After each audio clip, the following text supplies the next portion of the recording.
Hello, everybody. Welcome back. Today, I wanted to talk about Scrapbook 107 and my interpretation um, of it. So, let's start here at the first paragraph. Don't you just hate that? Look at it. Okay, right there. He starts off with a question, and then he brings your attention to it again by saying, "Look at it," with an exclamation point. He's telling you this is important. With copious people wandering by that spot, it talks about spot right there. The word spot raises a bell or dings a bell for me. You'd think someone would pause for 2 seconds and untangle the poor phone cord. Why would anyone stand there talking and twisting the thing in the first place? It's so jumbled the sound probably gets distorted going through it. Again, this last sentence is very important. It's so jumbled the sound probably gets distorted going through it. Okay, so with the GPS solve that came out, which I never agreed with, still do not agree with, and I think Jack's confirmed that there are no GPS coordinates involved in the solution. Uh, but the discussion of homophones was raised. Now, I think that's somewhat in line, and we have a homophone here. Let's look at the definition quickly. Uh, each of two or more words having the same pronunciation but different meanings, origins, or spelling. For example, new and new.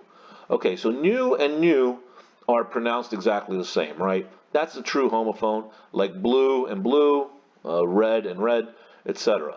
Those are true homophones. Now, a little linguistics class we're going to have here today, guys.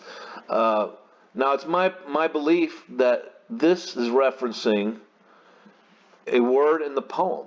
Okay. Now we know how many people believe, myself included, that when Forrest says something a couple of times uh, or repeats himself, that it's important to know what he's saying and to understand it.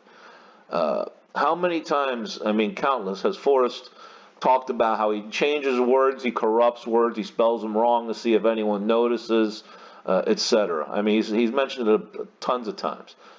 There's a quote on Terry Scant where he's discussing, I think, the corruption of word. I don't know if it's the tenacity quote, but he's talking about that idea of changing words, etc. And he says that thought manifests itself in the poem. Well, that he's clearly telling you that there's no really any other explanation when he's saying that it manifests itself in the poem. He's saying that there's something in the poem that's not the typical either spelling or pronunciation. Okay, and I think this backs that up. It's so jumbled, the sound probably gets distorted going through it. Okay, now the homophones were discussed with the GPS solve. We looked that up, but there's also something called allophone. Any of the various phonetic realizations of a phoneme in a language which do not contribute to distinctions of meaning. For example, in English, an aspirated P as in pin and unaspirated P as in spin are allophones of the phoneme P, whereas in ancient Greek the distinction was phonemic or phonemic. Um, then we have betacism. Betacism is a fairly common phenomenon. It has taken place in Greek, Hebrew, and Spanish, among others. A speech disorder involving excessive use of the B sound or conversion of other sounds into it. Okay, that is what I think is going on in the poem, in one word in particular, and that is the word that I believe Jack referenced, that the one certain clue had a nuance to it. I think that's what he's talking about. Okay. So if it's jumbled because he's telling you the word needs to be said differently than what you normally would understand it to be. Now I'm not going to say the word. Maybe you can figure it out from what I've already shown you, but I'm going to leave that for another day. Now I think the rest of the scrapbook down here is about hiding the chest.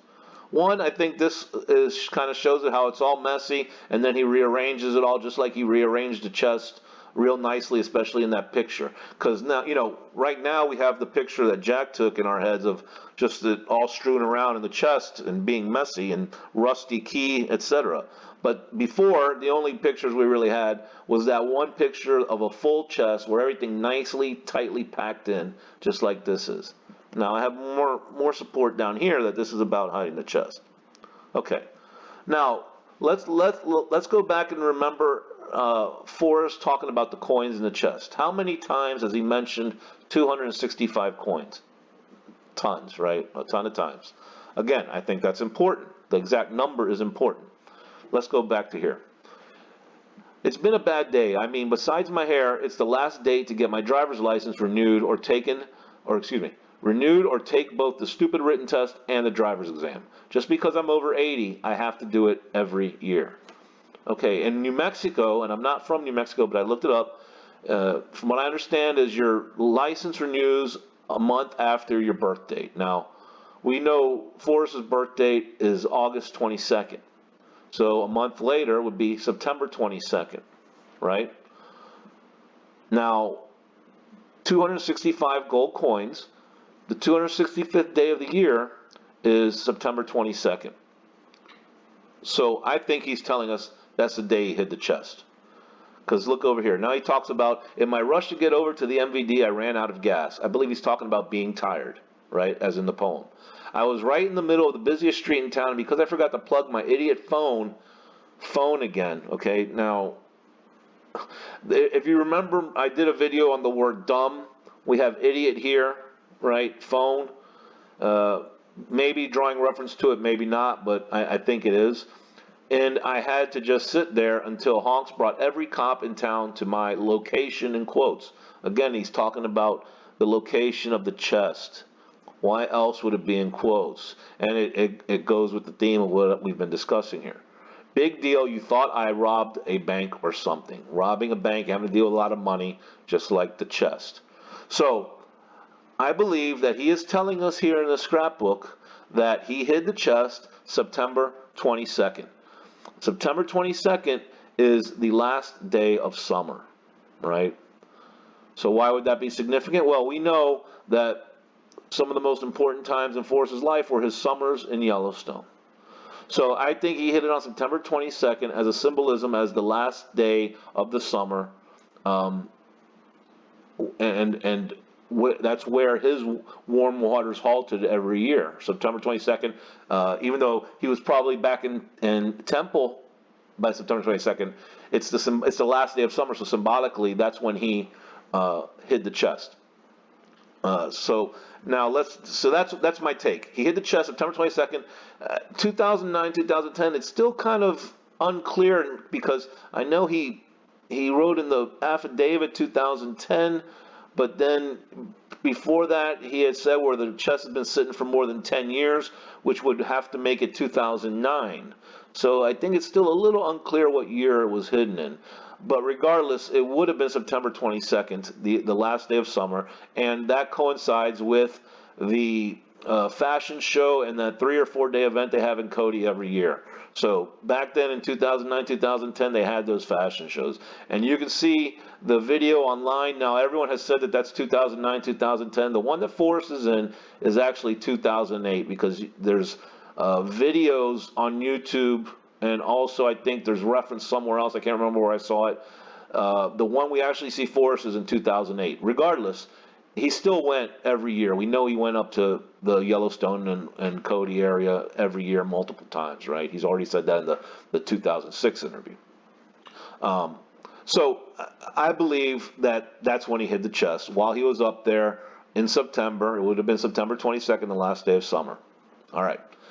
Then the last thing, the picture here, as I showed you in my other video, I believe that the pen cap and the marker itself represent tree. This is the fallen tree that I showed in my last video. This is the other log, and it's a marker, and it marks where the chest is, the tree stump over here. That would be over here.